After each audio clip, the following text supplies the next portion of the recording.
محكمة استئنافية الدار البيضاء بالإعدام في حق قاتل بدر دهسن بالسيارة وبالسجن المؤبد للمتهم الثاني وب20 سنة سجنا للمتهم الثالث و5 سنوات للمتهم الرابع، كما قضت للأم والأب بتعويض مالي قدره 50 مليون سنتيم. طارق غانم تابع أطوار هذا الملف، كان هناك في ليلة النطق بالحكم.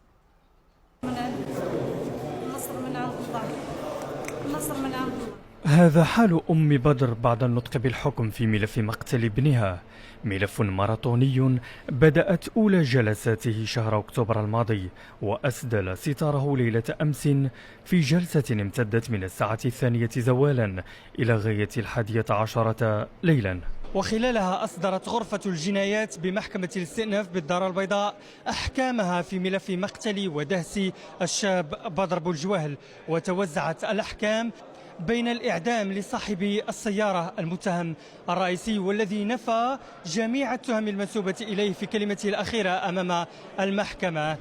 وأدانت المحكمة المتهم الثاني بالسجن المؤبد رغم تشبثه بأقواله كونه هو من قاد السيارة، وحكمت على المتهم الثالث الذي قام بلكم الضحية ب25 سنة سجنا نافذة، وقضت ب20 سنة سجنا نافذة على المتهم الرابع وب5 سنوات سجنا نافذة على صهر المتهم الرئيسي. وبخصوص الدعوى المدنية حكمت المحكمة بتعويض قدره 500 ألف درهم للوالدين و100 ألف درهم لشقيقتي الضحية و30 ألف درهم للمطالبين بالحق المدني.